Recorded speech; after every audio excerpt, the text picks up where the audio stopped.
அன்புக்குரிய தேவனுடைய பிள்ளைகளே, ஆண்டவராகிய இயேசு கிறிஸ்துவின் நாமத்தினாலே இந்த காலை பொழுதில் உங்களை நாங்கள் வாழ்த்துகிறோம். இந்த நாளுக்குரிய ஆறுதல் வார்த்தையை நாம் கேட்போம். சங்கீதங்களின் புத்தகம் 66வது அதிகாரம் 19வது வசனத்தை வாசிக்க கேட்போம். மெய்யாய் தேவன் எனக்கு செவி கொடுத்தார், என் ஜெபத்தின் சத்தத்தை கேட்டார். என் ஜெபத்தை தள்ளாமலும் தமது கிருபையை என்னை விட்டு விலக்காமலும் இருந்த தேவனுக்கு ஸ்தோத்திரம் உண்டாவதாக. சங்கீதக்காரன் மிக அழகாக சொல்கிறார், மெய்யாய் தேவன் எனக்கு செவி கொடுத்தார், என்னுடைய ஜெபத்தின் சத்தத்தை கேட்டார். ஆம் பிரியமானவர்களே, ஆண்டவர் உண்மையாகவே உனக்கு செவி கொடுக்கவும் உன்னுடைய ஜெபத்தின் சத்தத்தை அவர் கேட்கவும் வல்லமையுள்ளவராயிருக்கிறார். ஏனென்றால் வேதம் சொல்லுகிறது, அவருடைய பெயரே ஜெபத்தை கேட்கிறவர். நம்முடைய கூப்பிடுதலை அவர் கவனியாது இருக்கிறவர் அல்ல.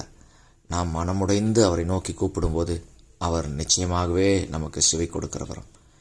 நாம் இடுக்கத்திலிருந்து கண்ணீரிலிருந்து ஆண்டவரை நோக்கி சத்தமிடும்போது நம்முடைய சத்தத்தை ஆண்டவர் கேட்கிறவரும். நாம் ஜெபிக்கும்போது நம்முடைய ஜெபத்தை அலட்சியப்படுத்தாமல் தள்ளிவிடாமல் நம்முடைய கிருபை நம்மை விட்டு விலக்காமல் நமக்கு கிருபை மேல் கிருபை கொடுக்கிற ஆண்டவர் தான் நம்முடைய ஆண்டவர். ஆம், இந்த இடத்துல சங்கீதக்காரனுடைய நிலைமையை நாம் பார்க்கும்பொழுது எவ்வளவு கஷ்டமான ஒரு சூழ்நிலையில் அவர் கடந்து செல்கிறார் என்பதை இந்த சங்கீத பகுதி மிக அழகாக எடுத்து காட்டுகிறது. எங்களை வலையில் அகப்படுத்தி எங்கள் இடுப்புகளின் மேல் வருத்தமான பாரத்தை ஏற்றினீர். ஆம், இக்கட்டில் அகப்பட்டு கொண்டார்கள். எப்படி இந்த பிரச்சனையிலிருந்து வெளிவருவது என்று சொல்லி தெரியாமல் ஜனங்கள் தவித்து கொண்டிருக்கிற ஒரு காரியத்தை தான் இந்த இடத்துல சங்கீதக்காரர் சொல்லுகிறார்.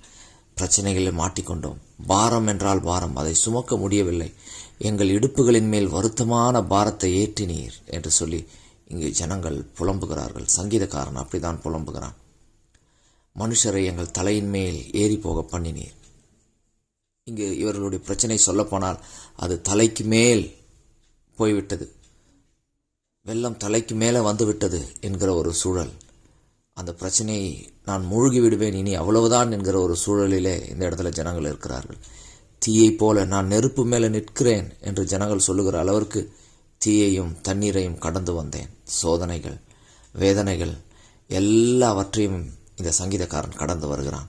எங்கு கொண்டு வந்து நிறுத்துகிறார்? கடைசியிலே ஆண்டவர் செழிப்பான இடத்திலே கொண்டு வந்து நிறுத்துகிறார். செழிப்பான இடத்தை நமக்கு வைத்திருக்கிறார். இந்த எல்லா கண்ணீருக்கு பின்பதாக, இந்த எல்லா அலைச்சல்களுக்கு பின்பதாக, எல்லா பாரங்களுக்கு பின்பதாக, எல்லா மனுஷர்கள் நம் மீது ஏறி போய் கொண்டிருக்கிற சூழ்நிலைகளுக்கு பின்பதாக ஆண்டவர் நமக்கு செழிப்பான காரியத்தை வைத்திருக்கிறார். ஆனால் நாம் என்ன செய்ய வேண்டுமாம்? சர்வாங்க தகன பலிகளோடு கூட ஆலயத்துக்குள் பிரவேசிப்பேன். ஆண்டவருடைய ஆலயத்துக்கு போவதை நாம் தவிர்த்து விடக்கூடாது. பிரச்சனைகள் வந்த போதும் போராட்டங்கள் வந்தாலும் ஆண்டவருடைய ஆலயத்துக்கு சென்று நாம் ஆண்டவருக்கு பலிகளை செலுத்த வேண்டும். அது மட்டுமல்லாமல் இன்னும் தொடர்ந்து சொல்லுகிறது, என் வாயினால் அவரை நோக்கி கூப்பிட்டேன். ஆண்டவருடைய ஆலயத்துக்கு செல்வது மட்டுமல்லாமல் அங்கு ஆண்டவரை நோக்கி கூப்பிட வேண்டும், நாவினால் புகழ வேண்டும், நாம் ஆண்டவருக்கு செய்த பொருத்தனைகளை அவருக்கு செலுத்த வேண்டும். அப்படித்தான் இங்கே வசனம் சொல்லுகிறது. இப்படியெல்லாம் நாம் செய்யும்போது ஆண்டவர் நமக்கு நிச்சயம் அற்புதம் செய்ய வல்லமையுள்ளவராயிருக்கிறார். கர்த்தர் தாமே உங்களை ஆசீர்வதிப்பாராக.